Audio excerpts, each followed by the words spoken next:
1.5 million more doses are to follow. Prime Minister of Barbados, Myanmar Motley, has lauded India for providing COVID-19 vaccines. In a tweet, she said Prime Minister Narendra Modi made it possible for more than 40,000 people in Barbados and tens of thousands elsewhere to receive their first dose of Covishield. She described the Vaccine Maitri initiative of the Government of India as a genuine demonstration of generosity. Now let us take a look at the coronavirus updates from around the world. According to new data released by UNICEF, schools for more than 168 million children globally have been completely closed for almost an entire year due to COVID-19 lockdowns.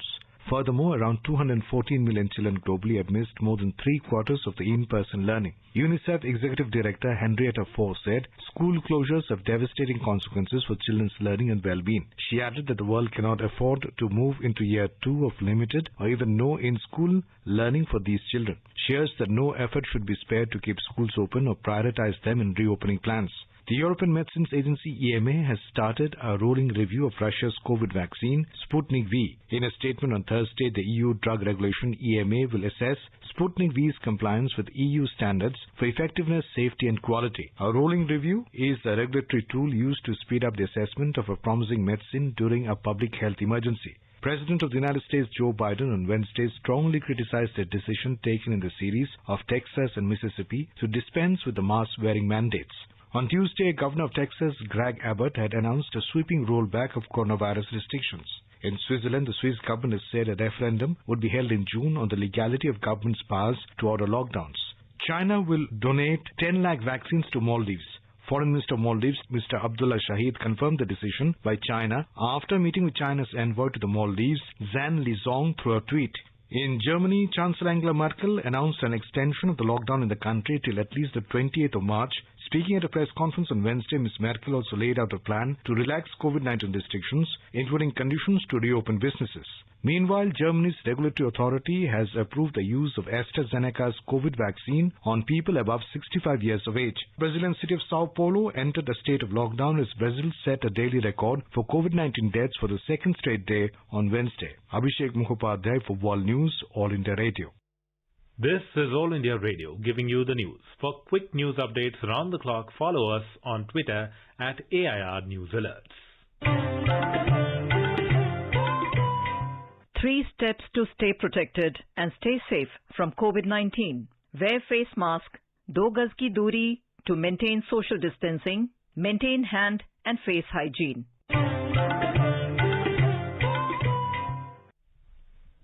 At least 38 people were killed in crackdown against protesters in Myanmar on Wednesday. UN Special Envoy on Myanmar, Christine Schraner Burner, said that since the February 1st military overthrow of the civilian government, Wednesday saw the most violence. She said that in conversation with the Myanmar Deputy Military Chief, So Win, she warned him that the military was likely to face strong measures from some countries for the coup. In response, So Win told Christine that they were used to sanctions that have survived according to the reports.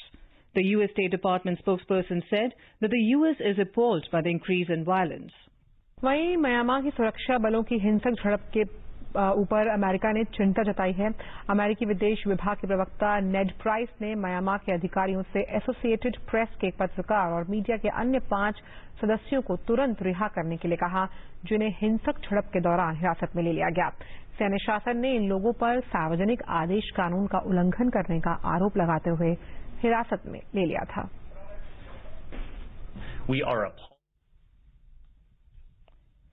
The European Union said that the shooting unarmed civilians and medical workers was a breach of international law.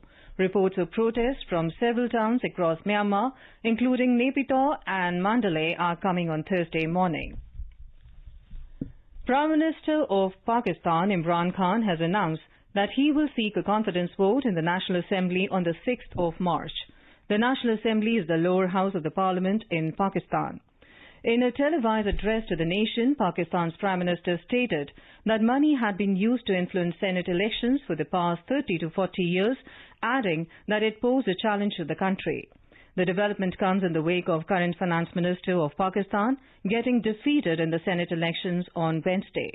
Senator Shibli Faraz had tweeted that Prime Minister Imran Khan has announced Sadiq Sanjarani for Senate chairmanship.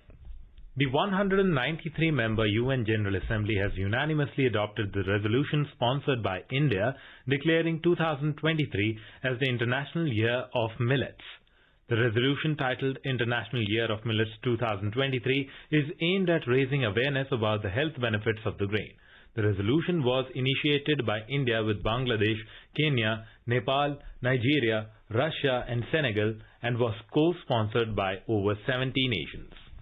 Meanwhile, Prime Minister Narendra Modi has expressed gratitude to all the nations who initiated and co-sponsored the resolution on International Year of Millets at the United Nations. In a tweet, Mr. Modi said, India is honored to be at the forefront of popularizing millets, whose consumption furthers nutrition, food security and welfare of farmers. He said, it also offers research and innovation opportunities for agriculture scientists and startup communities. The Prime Minister said the distinguished delegates were also served millet murg.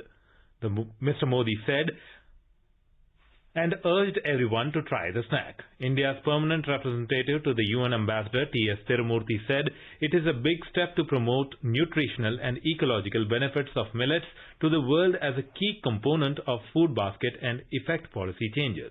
He expressed gratitude to all co-sponsors. He also expressed delight that all member states enjoyed the delicious millet murg distributed by Indian Mission. Millets can grow on poor soils and are resistant or tolerant to many crop diseases and pests. They can also survive adverse climatic conditions. Nutritionist Dr. Meenal Jain spoke about the benefits of including millets in daily diet. Understand that they are packed with protein, good quality carbohydrates, fiber and many minerals. One interesting thing about millets is it's not just chapati, but we can make so many interesting dishes from them like chila, papad, khakra, and you just go to grocery store, you get so many products. It's beneficial for a healthy person and they can be consumed by the individuals who want to reduce weight, who want to reduce their sugar levels, cholesterol levels, they have some disturbance in lipid profile. So millets are old traditional food and we all must go for it. This is All India Radio giving you the world news. External Affairs Minister of India, Dr. S. Jaishankar, concluded his day-long visit to Bangladesh on Thursday. In today's Hotspot section, we are focusing on Dr. Jaishankar's visit and the forthcoming visit by Prime Minister Narendra Modi in the overall context of the Indo-Bangla relations. In conversation with former diplomat Mr. Ashok Sajjanhar and journalist Simran Sodhi. The External Affairs Minister Dr. S. Jaishankar today visited Dhaka in preparation for Prime Minister Narendra Modi's upcoming visit to Bangladesh later this month. Ambassador Sajjanhar, when we see this visit of the External Affairs Minister to Dhaka and we also see this close relationship between India and Bangladesh, how important is the Prime Minister's forthcoming visit to Dhaka going to be in light of the fact that this is one of the relationships bilaterally that is strongest and most positive for both India and Bangladesh? It's going to be a very important visit because I think the significance of the visit can be judged from the fact that it will be the first visit that the Prime Minister will be undertaking after the COVID-19 pandemic, although we are still going through the pandemic. But the last visit of the Prime Minister was in November 2019 when he had gone to Brazil for the BRICS summit. And this will be the first visit after that. Then it is the celebration of the 50th anniversary of Bangladesh independence. It is the celebration of 50th anniversary of establishment of diplomatic relations between India and Bangladesh. And also it is the birth centenary of Sheikh Mujibur Rahman. That actually took place last year in 2020, but that is also going to be celebrated on the 26th and 27th of March when the Prime Minister is there. You would recall that Prime Minister Modi was to visit Dhaka in March of 2020, but that visit had to be postponed because of the COVID-19 pandemic. So keeping all this in mind and also looking at the fact that Bangladesh really falls at the center of India's neighborhood first policy, and also is a very significant partner as far as India's Act East policy is concerned. I think this visit will take the relationship to a higher level. You would recall that when the Bangladesh president had visited India in December 2014, then Prime Minister Modi had told him that Bangladesh is the gateway to India's Act East policy.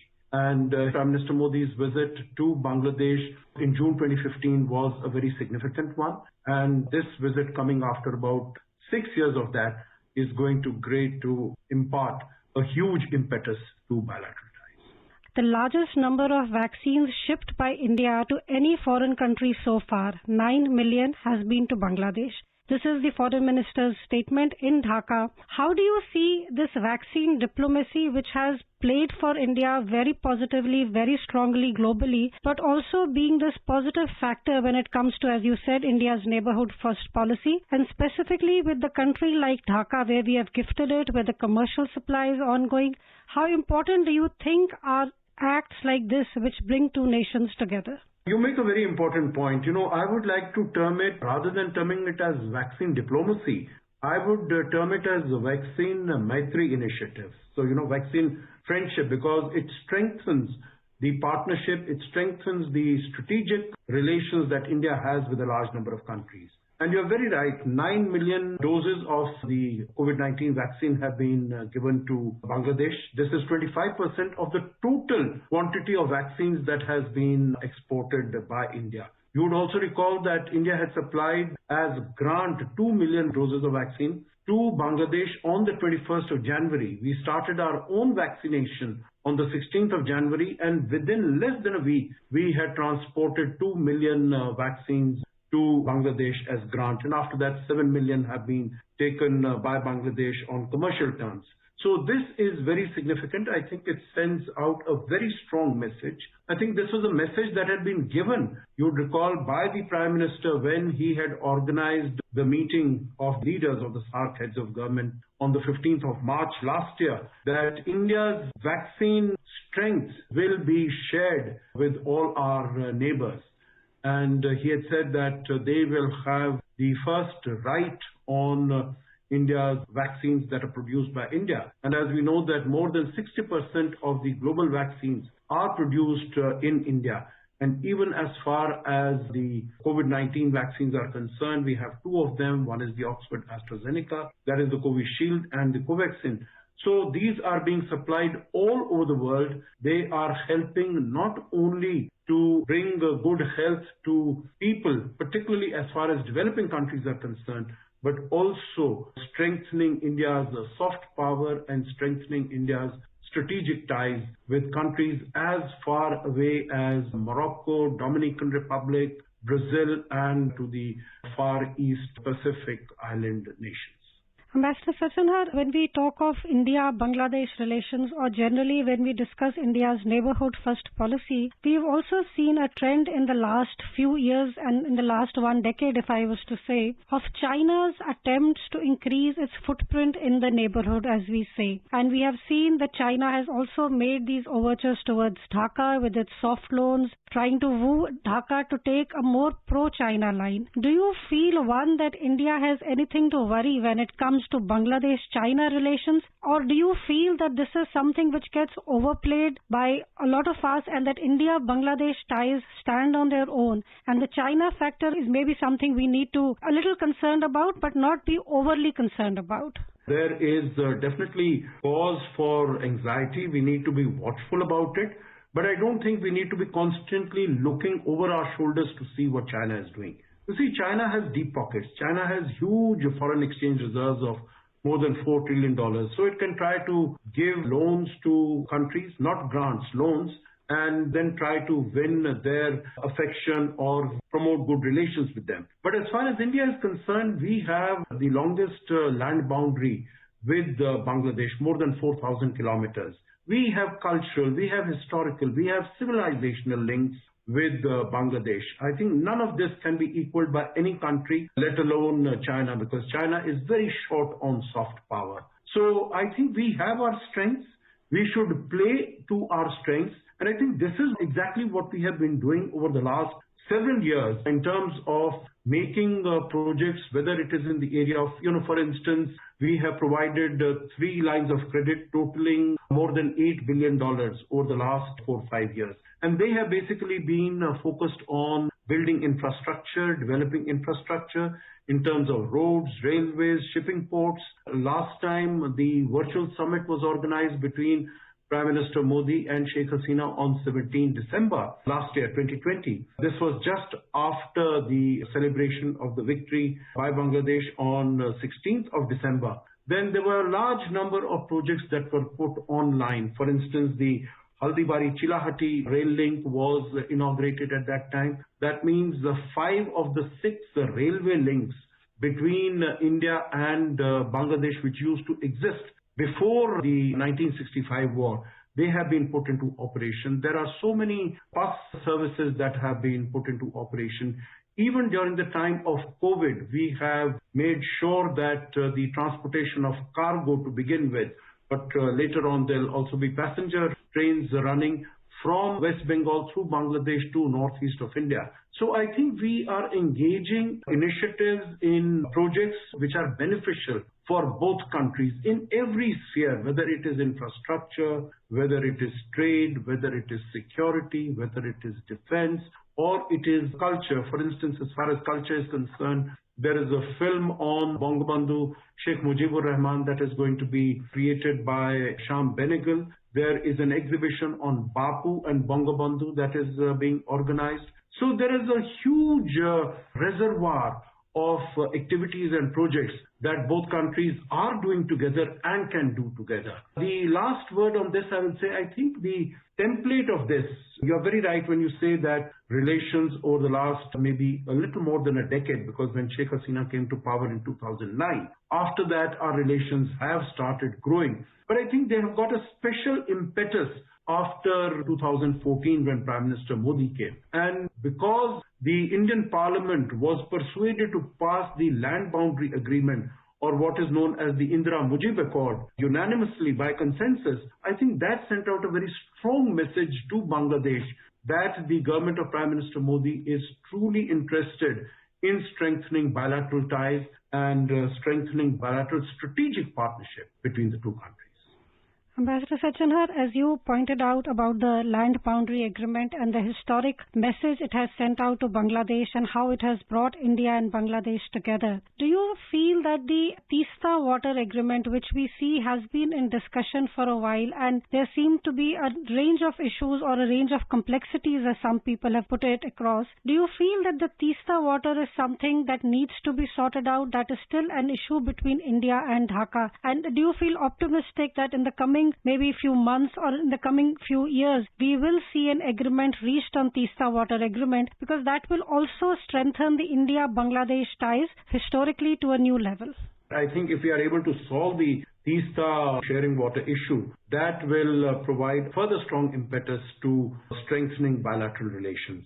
Now, I think Bangladesh and Prime Minister Sheikh Hasina are also aware that it is because of the center-state relations in India, relations between Delhi and the state government in Kolkata. That is the problem why we have not really been able to come to an agreement. And that conversations are going on between the central government led by Prime Minister Modi and the state government led by Mamata Banerjee. And I'm hopeful that sooner rather than later we'll be able to see an amicable settlement of this issue. And Bangladesh also have a shared past, a shared history, a shared culture, as you pointed out. How far important is this shared culture, this shared past that brings them together today and hopefully as we move in the future? I think the shared past and the shared history is very, very significant. And I think it is to mark that shared history and shared fight for Bangladesh independence that Prime Minister Modi will be making his visit on the 26th and 27th of March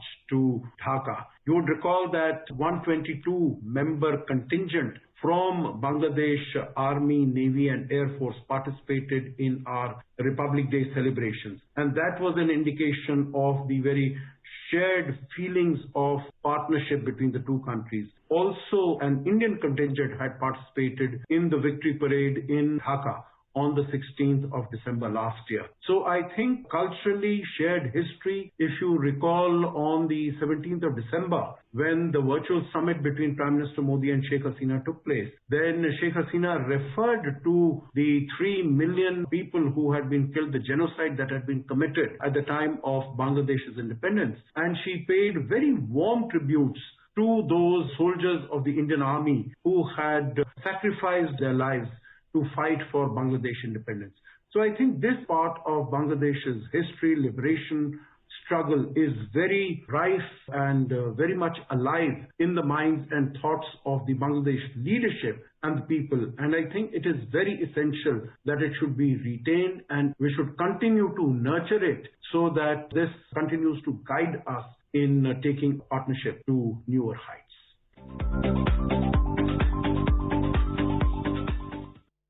Moving on to sports, Indian shuttlers PV Sindhu, Kidambi Shrikant, Sai Praneeth and Ajay Jairam advanced to the quarterfinals of singles competition at the Swiss Open Super 300 badminton tournament.